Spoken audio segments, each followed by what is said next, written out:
જય સ્વામિનારાયણ. શ્રીજી મહારાજ બાપાશ્રી અનંત અનાદિ મહામુક્તો અનાદિમુક્ત પરમ પૂજ્ય શ્રી નારાયણ મામા અને અનાદિમુક્ત પરમ પૂજ્ય શ્રી લીલા માસીની દિવ્ય સભામાં બિરાજિત સર્વે મુક્તોને કોટાન કોટી વંદન સાથ ખૂબ હેતપૂર્વક જય સ્વામિનારાયણ. અમૃત સરિતા ગયા વખતે જ્યાંથી અધૂરું હતું ત્યાંથી આગળ આપણે લઈએ કે આમાં મામા આપણને એમ કહે છે કે આપણે પ્રાર્થના કરવી જોઈએ કે આપણે એક આજ્ઞા લોપી ન શકીએ. આપણે ધારીએ તોય આપણે લોપી ના શકીએ એવી આપણે મહારાજને પ્રાર્થના કર્યા કરવી પડે.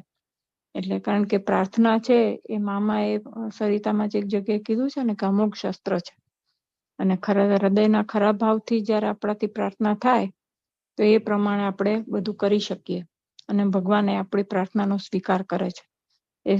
જો એ નિસ્વાર્થ પ્રાર્થના હોય તો વધુ ઝડપથી અને સ્વીકાર થાય છે એનો. અને આપણે ઉર્ધ્વગતિ માટેની જે કોઈ પણ પ્રાર્થના હોય તો એવી પ્રાર્થનાથી તો મુક્ત અને મહારાજ વધુ રાજી થાય છે. એટલે મામા અહીંયા આપણને શું કહે છે કે એવી આપણે જે દિવ્ય સભાને પ્રાર્થના કરીએ કે આજ્ઞા ન લોપી છે.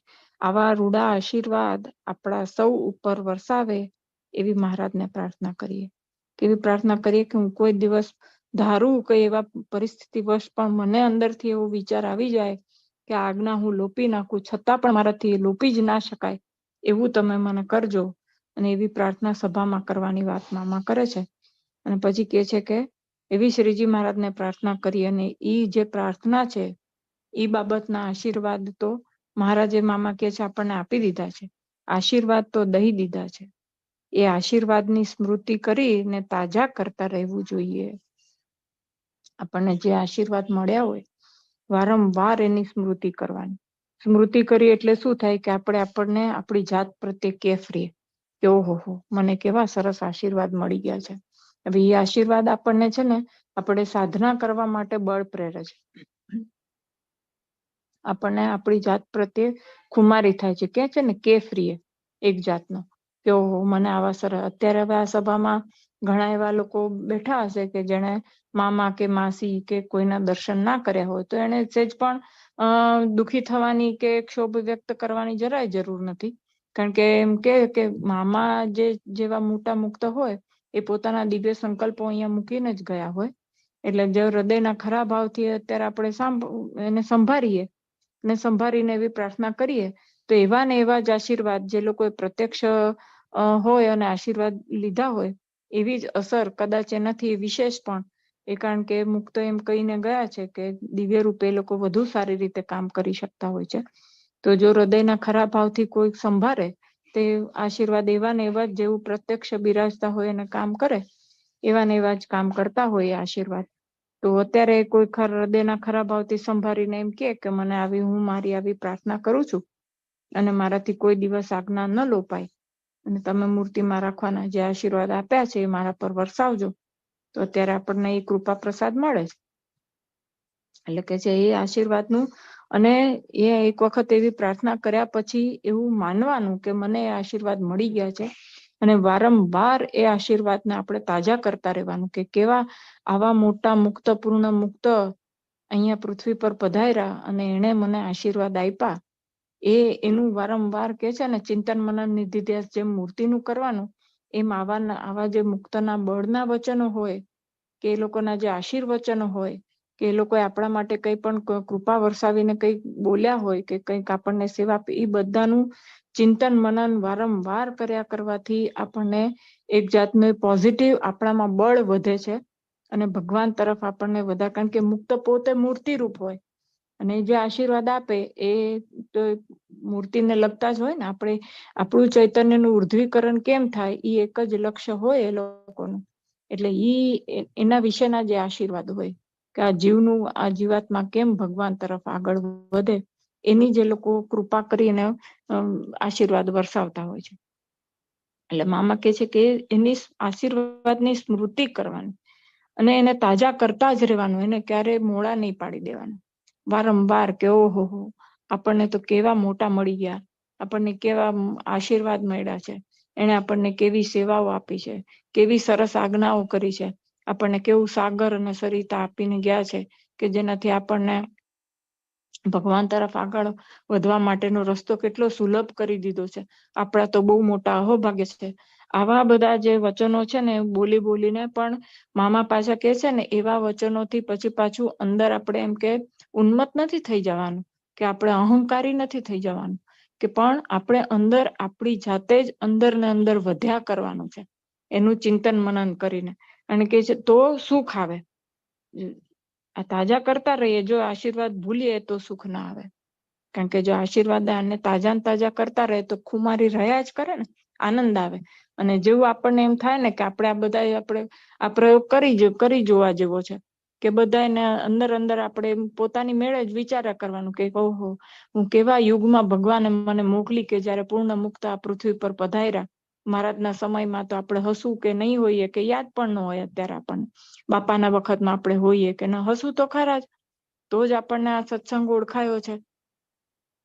અને પૂર્ણ મુક્ત મામા ને માસી જેવા મોટા મુક્ત જાદવજી બાપા ને એવા બધા જે જ્યારે પૃથ્વી પર હતા, સોમચંદ બાપા મુનિ, ઈ વખતે ભગવાન આપણને પ્રગટ કરીને આપણા પર કેટલો મોટો મહદ ઉપકાર કર્યો ને, કે આપણને એ બધાના આશીર્વાદ જે અત્યારે એ લોકો વાતાવરણમાં મૂકીને ગયા છે એનો આપણને લાભ મળે. દિવ્ય રૂપે જે અત્યારે લોકો આશીર્વાદ વરસાવે છે એનો આપણે લાભ લઈ શકીએ. પ્રત્યક્ષ રૂપે જેને દર્શન કર્યા એના તો સૌભાગ્ય કહેવાય જ. તો એ બધું આપણે જેમ જેમ કરતા જઈએ ને એટલે એ પોતે મૂર્તિ સ્વરૂપ હોય ને એટલે આપણને એ મૂર્તિ તરફ ખેંચે. એના જે આશીર્વચનો છે ને, એના જે વાક્યો છે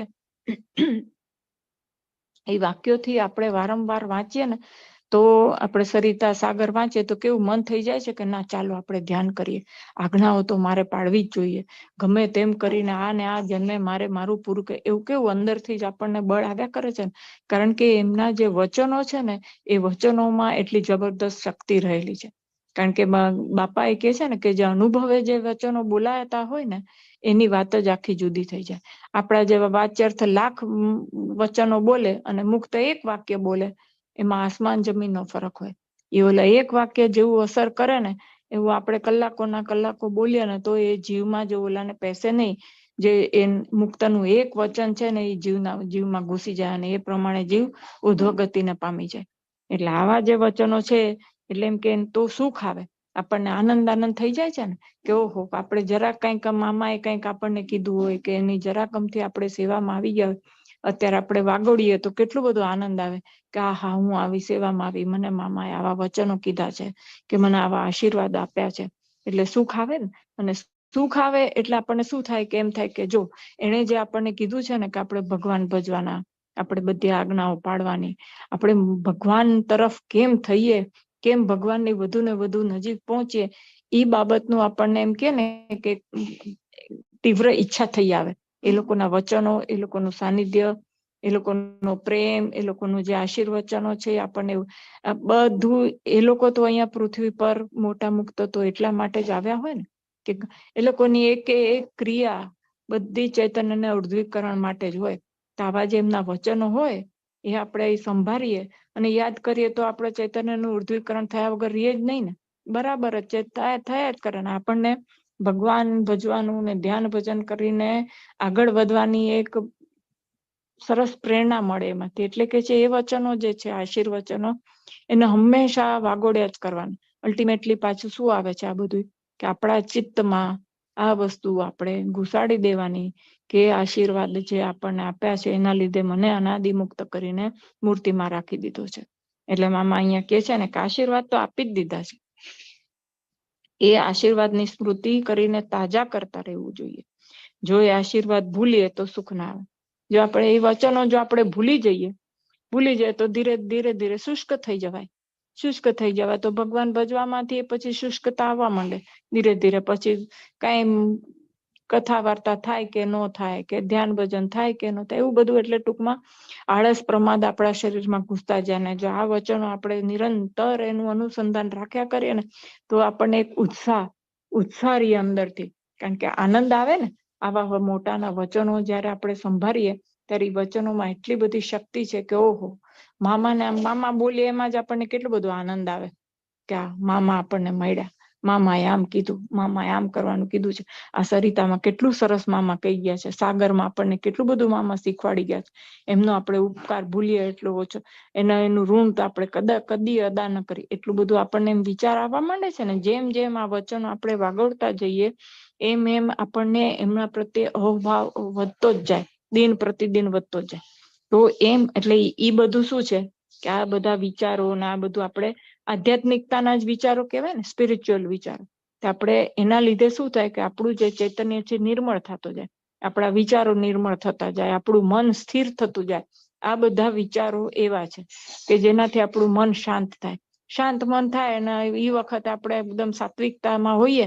આ બધા વિચારો ને આ બધા વચનો કેવા છે કે જેનાથી આપણને આપણો સાત્વિક ગુણ વધે, વધુ ને વધુ બળવત્તર થતો જાય.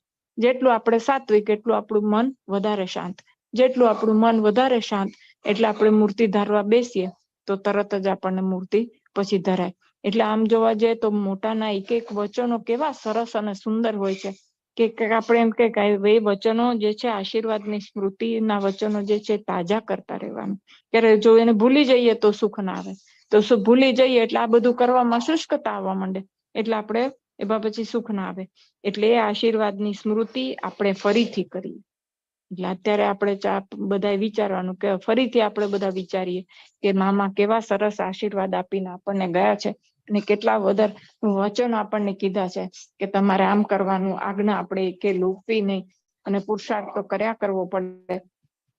એ જે વચનો એમણે કીધા છે એ બધા આપણે વારંવાર, એટલે આપણા મગજમાં એક વસ્તુ આમ કે છે ને કે બીજું બધું કાઢી બીજી બધી વાતો ભૂલી જઈને એક વસ્તુનું વારંવાર રિપીટેશન કર્યા કરવું પડે કે મને મહારાજે અનાદિ મુક્ત કરીને મૂર્તિમાં રાખી દીધો છે. એટલે ફરીથી કરી બધા ખૂબ રાજી રહેજો. હવે આપણને આવા બધા વચનોથી મામા શું, એમને શું આવા બધા વચનો બોલવાની જરૂર હોય? પૂર્ણ મુક્તને જે પૂર્ણ કામ હોય, ભગવાને એમને અહીંયા આપણા માટે મોકલ્યા હોય છતાં પણ પોતાના વાણી અને વર્તન દ્વારા આપણને કેમ જીવવું, કેમ બોલવું, કેમ રહેવું એ બધું શીખવાડે છે. શું કે છે બીજું કે આવતી સભામાં કદાચ હું હોઈશ, ઘણું ખરું, ને કદાચ ન હોઉં એવું બને તો આશીર્વાદ હું પણ લઈ લઉં ને. આ દિવ્ય સભાના આશીર્વાદ કોને ન ખપે, બરોબર? મને તો ધરાઈને ખપે છે. એ આશીર્વાદને હૃદયે ચાંપતા ધરાતો નથી. આ દિવ્ય સભાને એવી ચાપું છું કે છાતીએથી ઉખડે જ નહીં. એટલે આપણને એમ સમજાવે છે મામા કે જ મામા જેવા મુક્ત, પૂર્ણ મુક્ત બિરાજતા હોય એ સભામાં મહારાજ પણ બિરાજતા હોય, તો એવી જે સભા હોય ત્યારે એ સભામાં આપણને કંઈ પણ એવી કોઈ તકલીફ હોય કે એવું કંઈ પણ હોય તો આશીર્વાદ લઈ લેવા જોઈએ. જ્યારે પણ એવા મુક્ત બિરાજતા હોય અને સભામાં, અને એમ કહેવાય છે કે જ્યારે એવા મુક્ત બિરાજતા હોય ને ત્યારે મહારાજે મૂર્તિમાંથી પ્રત્યક્ષ પણ વધુ દર્શાવે. એટલે એ વખતે જો આપણે પ્રાર્થના કરીએ ને તો વહેલી સાંભળી લે, કારણ કે મુક્ત બિરાજતા હોય ને એટલે મુક્ત દ્વારા મહારાજ પોતે જ કામ કરતા હોય. એટલે એ મહારાજ મુક્ત દ્વારા એ આપણી પ્રાર્થના ભલે ને મનોમન કરીએ કે ગમે તે બને, એમને પ્રત્યક્ષ બિરાજતા હોય ને બેઠા હોય સભામાં, તો આપણે એ દિવ્ય સભામાં આપણે પ્રાર્થના કરીને આશીર્વાદ લઈ જ લેવા જોઈએ, ગમે તે કામ હોય તો. એટલે મામા આપણને અહીંયા શીખવાડે છે કે જ્યારે એવા મુક્તની દિવ્ય સભામાં હોય તો આપણું કંઈ પણ કામકાજ હોય તો આપણે કાંઈ પણ કામ કરતા પહેલા મહારાજના આશીર્વાદ તો લેવાના જ હોય ને. એટલે એવું આપણને અહીંયા શીખવાડે છે કે આવું બધું તમારે કોઈ પણ કામ કરવું હોય, નાનું મોટું ગમે તે કામ હોય, મહારાજના આશીર્વાદ અને મુક્તોના આશીર્વાદ તો લઈ જ લેવા જોઈએ અને સભામાં આશીર્વાદ લઈ લેવા જોઈએ. એટલે નહીંતર એમને શું જરૂર હતી એવું બધું બોલવાની? અને કે એવા અહીંયા જે આશીર્વાદ મળ્યા હોય એને કે છે પોતાને મીશે કરીને આપણને શીખવાડે છે કે મને તો ધરાઈને ખપે છે. હવે મુક્ત આશીર્વાદ આપે તો જોઈએ જ ને, કોને ન જોઈએ? એ આશીર્વાદને હૃદયે ચાંપતા ધરાતો નથી. એટલે આપણે એવું કરવાનું છે કે જે એવી મહારાજ અને મુક્ત બિરાજતા હોય એવી જે સભા હોય એમાં જે આશીર્વાદ મળ્યા હોય એ આશીર્વાદને હૃદય ચાંપીને, એટલે ક્યારેય ન વિસરી શકાય, હૃદય વળગાડી દેવાના એ આશીર્વાદ. અને આ દિવ્ય સભાને એવી ચાંપું છું કે છાતીએથી ઉખડે જ નહીં. આ મામા બિરાજતા હોય, મામા બેઠા હોય, એ સભા આપણે વારંવાર સંભાળ્યા કરીએ, મામાની સ્મૃતિ કર્યા કરીએ, હૃદય વળગાડ તો પૂરું થઈ જાય કે નહીં આપણને? એવી જે દિવ્ય સભા હોય એની અહીંયા વાત કરે છે મામા. કે હવે શારદમાં મામા પણ આમ બેઠા હોય, આવી રીતે પ્રવચન કરતા હોય, આંખ બંધ કરીને બેઠા હોય, એ પ્રવચનમાં મામાએ આવું કીધું તું, આમ કીધું તું. આપણે એ બધું જો વાગોડ્યા કરીએ તો એનાથી મામાની સ્મૃતિ થાય, મામાની સ્મૃતિ થાય તો મહારાજની સ્મૃતિ થાય, મહારાજની સ્મૃતિ થાય તો આપણો ચૈતન્ય છે ધીરે ધીરે નિર્મળ થતો જાય. એટલે બધી વસ્તુનો સાર આપણે જો કાઢીએ ને, મોટા મુક્તનું કંઈ પણ હોય તો એ એક જ હોય કે ચૈતન્ય મૂર્તિ તરફ કેમ આગળ વધે. એક જ એમનું દરેકે દરેક વચનો, દરેકે દરેક વર્તન, દરેકે દરેક ક્રિયા, બધામાંથી આપણને એ જ જાણવાને જોવા મળે. આપણે એ જો ગોતતા આવડી જાય ને કે આપણને એમના આ જે વચનો છે એમાં શું કહેવા માંગે છે, તો આપણે ન્યાલ થઈ જઈએ. એમ થાય કે ઓહો, આપણા માટે થઈ અને કેટલું બધું એમણે શ્રમ લીધો ને કેટલું બધા વચનો કીધા, વારંવાર આપણને યાદ કરાવે છે. કારણ કે શું હોય છે કે અનંત જન્મથી આપણે આ વસ્તુ કરી નથી, એટલે આપણા ચૈતન્યમાં કહે છે ને હાર્ડ ડિસ્કમાં એ વસ્તુ છે જ નહીં. એટલે વારંવાર આ બધી વસ્તુ શું કામ કેવી પડે છે મોટા મુક્તને? એટલા માટે કેવી પડે છે કે આપણે હવે આ દ્રઢતા કરવાની છે. આ લોકની વસ્તુઓ આપણે અનંત જન્મથી કરતા આવ્યા છીએ, અને જે મહારાજની મૂર્તિમાં રહેવાની વાત ને એ બધું હવે ઈ જ્ઞાન હવે આપણને ખબર પડી છે. એટલે એ વસ્તુ જે નવી હોય એને આપણે જીવમાં જડાતા વાર તો લાગે ને. એટલે કે ઘડી ઘડી વારંવાર એ વસ્તુને તમારે તમારા જીવમાં જડતા જ રહેવાનું, બીજી બધી વસ્તુ કાઢતા જવાનું. આ લોકની બધી વસ્તુ અનંત જન્મથી એવી ભરાયેલી પડી છે ને અંદર. એટલે આમ કે છે ને, નાનું બાળક હોય એને રડવું આવે, દુઃખ લાગે, એને કોઈ ખડતૂત કરે તો ગમતું નથી, જરાક મોટું થાય ને એની વસ્તુ લઈ લે તો એને ક્રોધ ચડે. કારણ કે ઈનું ઈ જ ભરે રાખ્યું છે આપણે અનંત જન્મથી. ઈનું ઈ જ છે. મહારાજની મૂર્તિ તરફ આપણે સન્મુખ થયા જ નથી. એટલે હવે મોટા મુક્ત જયારે આપણને મળ્યા હોય ત્યારે આપણને ઈ વસ્તુ કે છે કે આપણે આ બધું તો કેટલી વાર કર્યું છે, કેટલાય જ્ઞાન વાર્તા કેટલું કરી નાખ્યું હશે, આપણે કેટલાય પુસ્તકો વાંચી લીધા હશે. અનંત જન્મમાં તો બધું કરી લીધું હોય ને, શું ન કર્યું હોય આપણે. પણ કે હવે શું કરવાનું? તો કે આની આ વસ્તુ જે છે તમારા ચૈતન્યમાં, એ વસ્તુ એકદમ દ્રઢ કરી નાખવાની કે આ મારો છેલ્લો જન્મ છે, મને મહારાજ અનાદિ મુક્ત કરીને મૂર્તિમાં રાખી દીધો છે. અને આવી જે દિવ્ય સભા હોય એમાં શેના લીધે આવું બધી દ્રઢતા થાય? તો કે આવા મુક્તની સભા હોય એ સભામાં જવાનું, ત્યાં આશીર્વાદ લેવાના, એ સભામાં એ લોકોએ જે કીધું હોય વારંવાર એનું ચિંતન મનન કર્યા કરવાનું. એનાથી આપણો ચૈતન્ય ધીરે ધીરે નિર્મળ થઈ, એટલે કે ચૈતન્યને નિર્મળ કરવાનો, અનાદિ મુક્ત કરીને મૂર્તિમાં રાખી દીધા છે એનું વચન પણ એ ચૈતન્ય નિર્મળ કેમ થાય? તો કે આવી બધી વસ્તુઓ કરવાથી ચૈતન્ય નિર્મળ થાય, એમ મામા અહીંયા આપણને શીખવાડે છે. અને પોતાને મિશે કરીને એમ કે છે કે નહીતર શું થાય કે હવે ઘણા લોકોને મનુષ્ય ભાવ આવી જાય. જો આવી વાત કરે ને તો કે એક આંખે મોતિયો ઉતરાવ્યો ત્યારે દિવ્ય સભાને પ્રાર્થના કરેલી તો શ્રીજી મહારાજે મોતિયો સારી રીતે ઉતારી દીધો. એની વિઝન 50% આવી ગઈ છે, પણ બીજી આંખે એટલો જ મોતિયો આવી ગયો છે. એ બંને સાથે જ ઉતારવો જોઈએ, પણ બંને સાથે ન ઉતારાય. એટલે કે હવે અહીંયા મનુષ્ય તરીકે પ્રગટ થયા હોય મોટા મુક્ત, તો મનુષ્ય ભાવ પૂરેપૂરો નર નાટક ભજવે. એટલે એ પછી જે દેહ ધારણ કર્યો હોય ને, એ ધારણ નાનો તો દેહ છે નાનો હોય, મોટો થાય, જવાન થાય, ઘડપણ આવે, માંદો પડે, બધુંય બતાડે એ દેહ દ્વારા. પણ એ દેહ દ્વારા બતાડે બધુંય, પણ એને કોઈ અસર નહીં.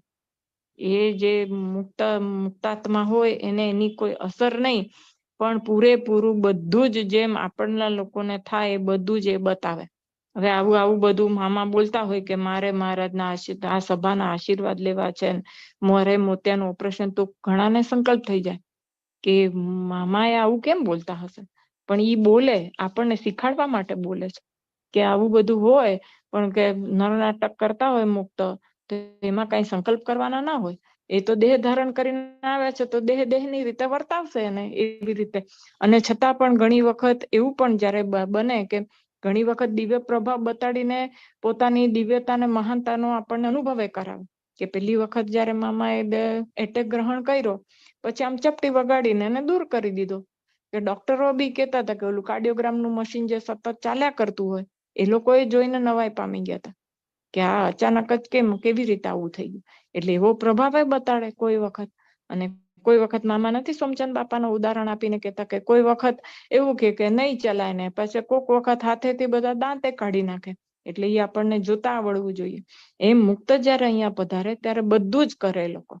એટલે કે એક આંખે મોતે આવી ગયો છે, પછી શું કે છે કે ખરેખર તો આવી ગયો તો બે આંખે, અને બે આંખે ઉતરાવવો પડે એવી જ પરિસ્થિતિ હતી, પણ એક સાથે બે આંખ ઉતરે નહીં, એટલે એક આંખનું ઉતારી દીધો છે અને એનું 50% વિઝન એ જમાનામાં કંઈક એ વખતમાં જુદી રીતે કરતા હશે. હવે તો તરત જ વિઝન આવી જાય છે મોતિયાનું ઓપરેશન કરે એમ. એટલે કે હવે બીજી આંખનો છે તો કે આ સભા મને આશીર્વાદ આપે.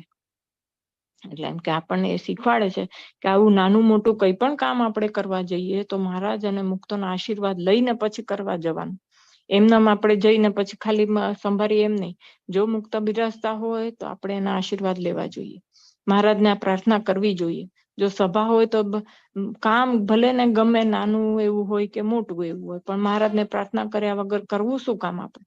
દરેક મામા કે છે ખાલી ચશ્મા કાઢું ને ચશ્મા પહેરું, એમાંય જો આપણે મહારાજને સંભાળવાના હોય તો પછી ઈ દ્રષ્ટિએ જોઈએ કે ચશ્મા કાઢીને પહેરવાની પ્રક્રિયા, ઈ દ્રષ્ટિએ તો આ કેટલું મોટું કામ કહેવાય ને. એની કમ્પેરિઝન કરીએ આપણે તો કે મોટા આંખનું મોતિયાનું ઓપરેશન, તો કે એવી બધી બાબતોમાં આપણે એમ કે આપણે એવું કંઈ કામ આપણને શીખવાડવા માટે જ છે ને આ બધું. એમને શું જરૂર હતી? આમ આંખ ઉપર હાથ ફેરવે તો મોતિયો વયો જાય, એવું એ લોકોમાં તો સામર્થ્ય કેટલું આવે જ નહીં મોતિયો, પણ આ લોકમાં આવ્યા તો હવે એ ડોક્ટરનું કેટલું સારું કરવાનું હશે એમણે એ દ્વારા. એ બધું આપણને કંઈ ખબર ના હોય. જેને મુક્તને કંઈ પણ વસ્તુની સેવાનો લાભ મળે એ બધાના ચૈતન્યનું કેટલું બધું રૂડું થાય ને. હવે એ સત્સંગી હોય કે ન હોય ડોક્ટર, છતાં પણ એ સેવાનું કાર્ય કરે છે. એ સેવાનું કાર્યને લીધે એને કેટલો આગળ વધારવો હોય એ બધું મુક્ત અને મહારાજને ખબર હોય ને. એટલે ક્યાં કોનો કેવી રીતે લાભ લેવો એ આપણે તો કે છે ને કે જે વસ્તુમાં આપણી ચાંચ ન ડૂબતી હોય એમાં આપણે સંકલ્પ વિકલ્પ કરવા જોઈએ નહીં કોઈ પણ વસ્તુના. એટલે આપણે તો દિવ્યતાનો લાભ લઈ અને દિવ્યતાનો અનુભવ કરવાનો. જ્યાં સુધી અનુભવ ન થાય વાચાર તો ભલે ને, પણ એટલે મામા અહીંયા આપણને એવું બધું શીખવાડે છે કે આ બધી કંઈ પણ નાની બમતી બાબત હોય તો મુક્તના આશીર્વાદ લેવા, મહારાજને પ્રાર્થના કરવી અને પછી આપણે એ કામ કરવું, પણ બંને સાથે ન ઉતારે. એટલે જાન્યુઆરીના છેલ્લા વીકમાં કદાચ 26 તારીખ આવે છે એવું કીધું ને. પછી કોકે કીધું કે ના મામા 27 તારીખ આવે છે, એટલે છેલ્લા રવિ, ત્યારે દર છેલ્લા રવિ હજી આપણે થાય છે મિશનમાં દર છેલ્લા રવિવારે સભા, એટલે કે છે છેલ્લો રવિવાર 27 તારીખ આવે છે. જો અહીં હોઈશ તો સભામાં તમારા સૌના દર્શન થશે, ને ન હોઉં તો અત્યારે જ આ સભાને કહું કે જેવો આ આંખે મોતિયો મહારાજે સરસ રીતે ઉતારી દીધો તેવો જ આ આંખે પણ ઉતારી દે. સૌ રાજી થઈને રૂડા આશીર્વાદ આપશો ને? બધા આપશો ને? પછી બધા કે છે તો પછી બોલો તો ખરા, મહારાજ પાસે હું તો સેવક છું. એટલે હવે આપણને બધાને આ વસ્તુ કહે છે મામા કે ના સભામાં કે ગમે ત્યાં બેઠા હોય તો બધા હું કંઈક મોટો અને બાકીના બધા નાના, એવા ભાવ જરાય રાખવા નહીં. બધા હવે અંદર ખાને કોણ ભગવાન ભજીને આગળ વધી ગયું હોય આપણને શું ખબર. એટલે એમ કે બધાને એમ કે કોઈ નાનું મોટું એમ ખુમારી રાખવી નહીં કે મારા જેવું કોઈ નહીં. હવે હું બોલ કરતી હોઉં અહીંયા બધે તો મને એમ થઈ જાય હા પણ બીજા બધા સાંભળનારા સાંભળીને કેટલા આગળ વધી ગયા મને શું ખબર પડે. એટલે એવા અહંકાર ક્યારેય રાખવા નહીં. એટલે કે છે બધા હવે મામાને શું જરૂર નહીતર આવું બધું બોલવાની, એ આપણને શીખવાડે. નહીતર એ પૂર્ણ મુક્ત, પૂર્ણ કામ, સંપૂર્ણ અનાદિ મુક્તની સ્થિતિને પામેલા છતાં પણ એમ કે સભાને એમ કહેતા હોય કે મને આશીર્વાદ શું કામ? આપણા માટે કે આવું બધું તમારે નિર્માણીપણું દાખવવાનું, નિર્માની રહેવાનું. કે બધા હા હવે મેં તો મહારાજને પ્રાર્થના કરી દીધી છે, હવે મારે બીજા કોઈના આશીર્વાદની આવશ્યકતા જ નથી. હું તો માગતા જ નથી અમે તો આશીર્વાદ કોઈની પાસે આશીર્વાદ શું કામ? નાનામાં નાના માણસ પાસે પણ આપણે કહેવાય કે ભાઈ તું પ્રાર્થના કરજે હા ભગવાનને, એવું તો કહી શકીએ ને. ધારો કે ઉંમરમાં નાનો હોય કે આપણને એમ લાગતું હોય તો એમ તો કહેવાય ને કે મારા માટે ભગવાનને પ્રાર્થના કરજો તમે, એવું તો આપણે કહી શકાય. મામા આપણે અહીંયા શીખવાડે છે કે આખી સભાને પાસે મામા આશીર્વાદ માંગે છે અને પાછા બધા પાસે બોલાવડાવે છે. કારણ કે મામા એવી વાત કરતા હોય તો કોઈ હોંકારો તો ના જ ભણે ને, છતાં પણ 2 વાર પૂછીને કહે છે સૌ રાજી થઈને રૂડા આશીર્વાદ આપજો. એટલે કોઈ બોલતું નથી કાંઈ સભામાં, એટલે પાછા પૂછે છે આપશો ને? બધા આપશો ને? 2 વાર કહે છે એટલે પછી બધાને હા પાડવી પડે. સભામાં જે બધા બેઠા હોય ને એટલે પછી પાછા બધા કહે હા તો પછી બોલો તો ખરા, મહારાજ પાસે હું તો સેવક છું, મહારાજના આશીર્વાદથી જ બધું સારું કામ થાય છે, એમના આશીર્વાદ ન હોય તો એક કામ થાય આપણું. અત્યારે આપણે વિચારી લઈએ કે આપણે અહીંયાથી આમ ઊભા થઈને જવું હોય ને તોય ન જવાય. એક કહે છે ને શેકેલો પાપડે ન તૂટી શકે જો આપણે મહારાજની મરજી વગર તો કે એના આશીર્વાદ વગર કોઈ કામ સારું થઈ શકે. એટલે કે આ સભામાં મામા બિરાજતા હોય તો એ સભામાં તો પ્રત્યક્ષ મહારાજ બિરાજતા જ હોય તો સ્વાભાવિક જ છે. તો કે એ સભામાં પછી એમ કે બધાના આશીર્વાદ લઈ લેવાના, એમ કે એટલે તમે બોલો હું તો સેવક છું. એટલે આપણને શીખવાડે છે કે આપણે તો મહારાજના સેવક કે છે ને દાસ તમારા દાસ નો મને રાખો નાથ હજૂર એ વગર માંગુ છું. જે ભગવાનના દાસ હોય એના પણ આપણે દાસ થઈને રહેવાનું, એટલા નિર્માણી પણ આપણે બતાવવાનું કે આમ હું કંઈક છું ને હું બધાને કંઈક વાત કરું એટલે હું મોટી ને બીજા બધા નાના. હવે ભાઈ કાંઈ છે નહીં માલ વાતમાં. એટલે એવું આવું રાખવાનું આપણને શીખવાડે છે મામા કે મહારાજના આશીર્વાદથી જ બધું સારું થાય છે. ભગવાનના આશીર્વાદ વગર કોઈ સારું કામ બનતું નથી. એટલે આપણે પ્રાર્થના તો કરીને ઘરની બહાર નીકળીએ તોય ભગવાનને પ્રાર્થના કરવી પડે કે મહારાજ ભેળા રહેજો, બોલ્યા વગર જાય ને ક્યાંક ઠોકાઈ જઈએ તો. ભગવાનના આશીર્વાદ વગર કોઈ સારું કામ બનતું નથી. એવા આશીર્વાદ તો ગોપાળાનંદ સ્વામી જેવા પણ લેતા, તો આપણે તો લેવા જ જોઈએ ને. આ બધા મુક્તો આપણને શું શીખવાડે છે કે એવા મોટા મુક્તો હોય તો એવી સભામાં આશીર્વાદ લેતો તો આપણે કોણ છીએ, શું છીએ આપણી હેસિયત, આપણા મંદર ખાને વિચારે શું અસ્તિત્વ છે, કાંઈ કોણ છીએ આપણે, કંઈ જ નથી. તો પછી છતાં પણ આપણને અહંકાર તો એવા હોય ને, આમ તેમ આની પાસે તો કાંઈ બોલાતું હશે ને ઓલાની પાસે તો કાંઈ બોલાતું. અરે ભાઈ તારું અસ્તિત્વ શું છે આ જગતમાં એ તો આપણે વિચારીએ પેલા, પછી બોલવું કે ના બોલવું ને એ બધા વિચારો પછી કરવાના. તો એટલે કે દાસ તમારા દાસનો મને રાખો નાથ હજૂર એવી વાત હોય ત્યાં પછી કોણ નાનું ને કોણ મોટું ને બધા પાસે નીચા નમીને રહેવામાં વાંધો શું. એટલે મામા અહીંયા આપણને એ શીખવાડે છે કે બધા પાસે કે આશીર્વાદ સભામાં બધાને કહેવાનું પ્રાર્થના કરજો કે મને હવે આંખનું ઓપરેશન કરે કે તમે બધા પ્રાર્થના કરો આશીર્વાદ આપો મને કે મારી આંખનું ઓપરેશન સરસ થઈ જાય. એવું બધું એમને ક્યાં બોલવાની જરૂર હતી, છતાં પણ બોલે છે અને કહે છે કે ના આપણે બધાએ આ વસ્તુ કરવાની. જ્યારે કોઈક મોટા મુક્ત બિરાજતા હોય એની પાસેથી આશીર્વાદ લઈને પછી જ કામ કરવા જવું. તો આપણે તો લેવા જ જોઈએ ને, પણ એ નિસ્વાર્થ હોવા જોઈએ. જ્યારે પણ આપણે આશીર્વાદ લઈએ એમાં બહુ મોટો સ્વાર્થ ના હોવો જોઈએ. કોઈ વાર આશીર્વાદ પ્રમાણે થાય કે ન થાય તે બે સરખું સમજવું જોઈએ. હવે અત્યારના જમાનામાં આપણે જોઈએ તો બધા વિઝા લેવા જતા હોય ઘડી બરાબર, કોકને ભણવા જવું હોય ને કોકને કમાવા જવું હોય. એ મુક્તના આશીર્વાદ લે, મિશનમાં જઈને પ્રાર્થના કરે, બળદિયા જઈને પ્રાર્થના કરે અને પછી વિઝા ન મળે તો તરત જ મંડે સંકલ્પ કરવા કે કીધું છે સરિતામાં કે આશીર્વાદ લઈને જવું. અને હું તો પ્રાર્થના કરીને ગયા હતા અમે લોકો અને આશીર્વાદ પણ વિઝા અપાવવા કે ન અપાવવાથી એનું રૂડું થવાનું છે આપણું કે ન અપાવવાથી આપણું રૂડું થવાનું છે એ તો મુક્તને મહારાજને જ ખબર હોય ને. કદાચ 2 વર્ષ પછી આપણને વધારે સમજમાં આવે કે હા એ વખતે વિઝા ન મળ્યા કે એ વખતે વિઝા મળ્યા એ વધારે સારું હતું. એ પછી આપણને ભવિષ્યમાં ખબર પડે.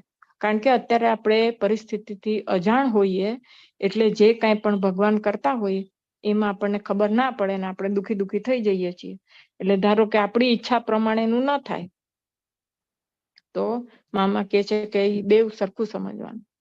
આપણે આશીર્વાદ લીધા હોય અને આશીર્વાદ કદાચ મોટા મુક્ત બિરાજતા હોય પ્રત્યક્ષપણે અને એને એમ કહી દીધું હોય કે હા ભલે મહારાજ બધું સારું કરશે ને ન થયું એમના આશીર્વાદ પ્રમાણે તો પણ સંકલ્પે ચડી જવું નહીં. ભલે એ સરખું હોય કે ન હોય.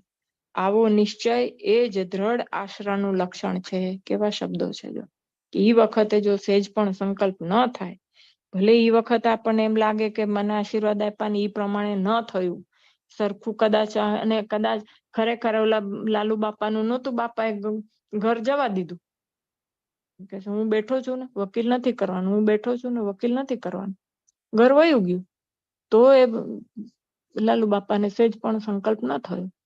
એવા જ્યારે આપણે નિર્વિકલ્પ થઈએ ત્યારે મામા કહે છે તો દ્રઢ આશરો એને કહેવાય.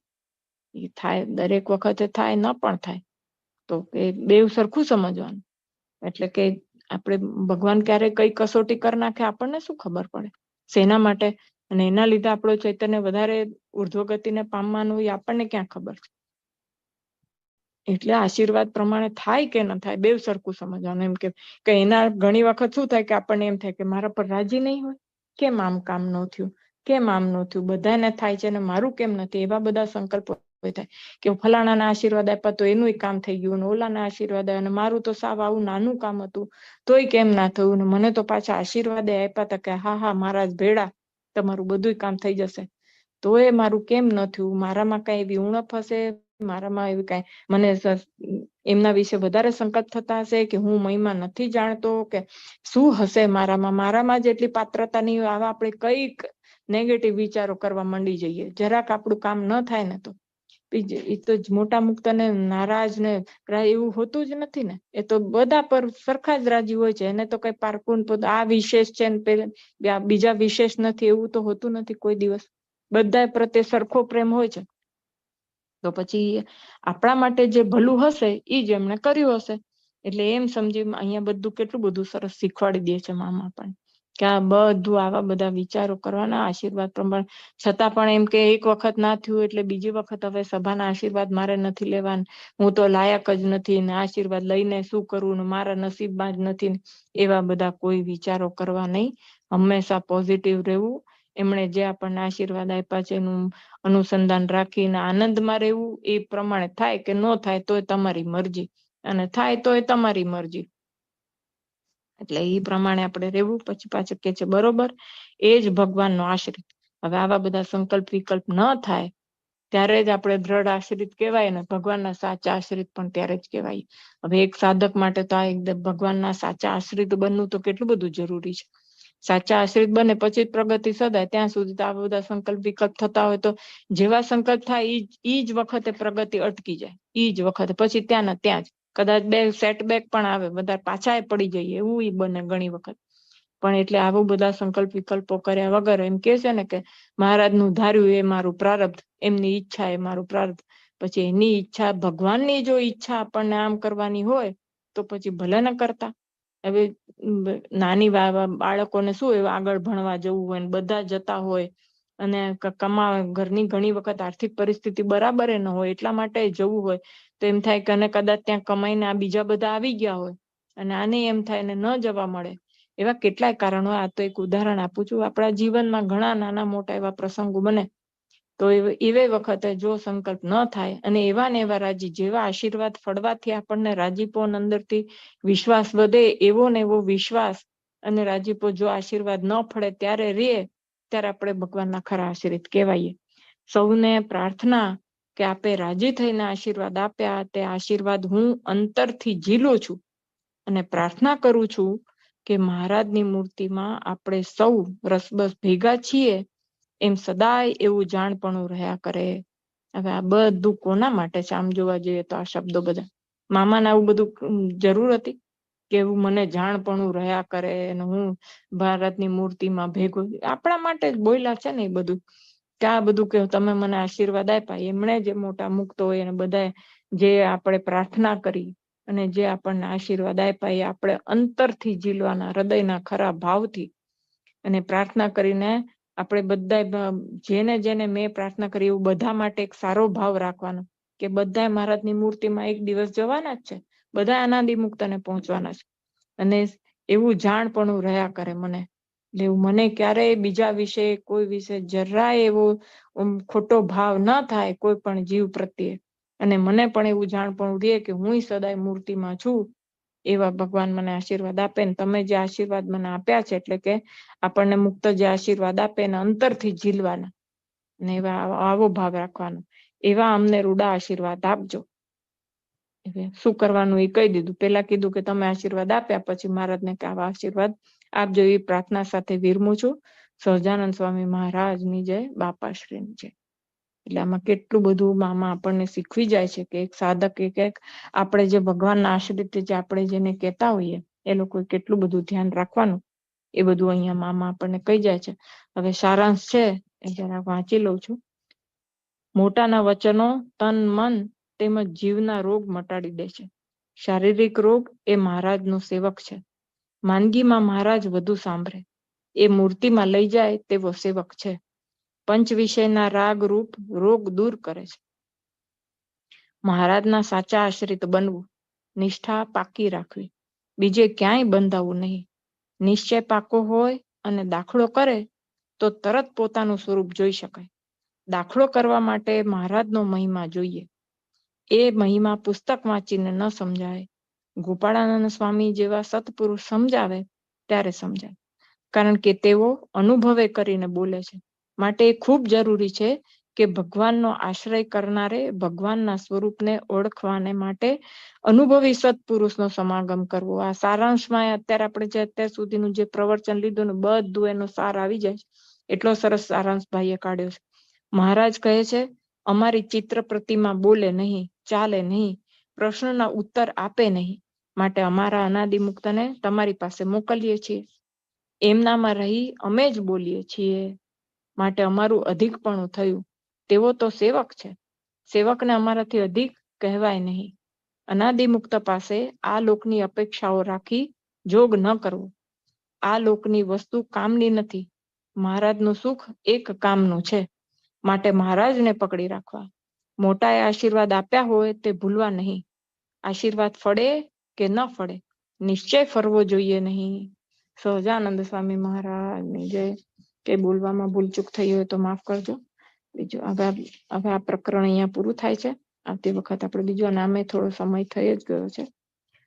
સહજાનંદ સ્વામી મહારાજની જય, બાપા શ્રીની જય, સદગુરુ શ્રીની જય, સ્વામિનારાયણ ભગવાનની જય.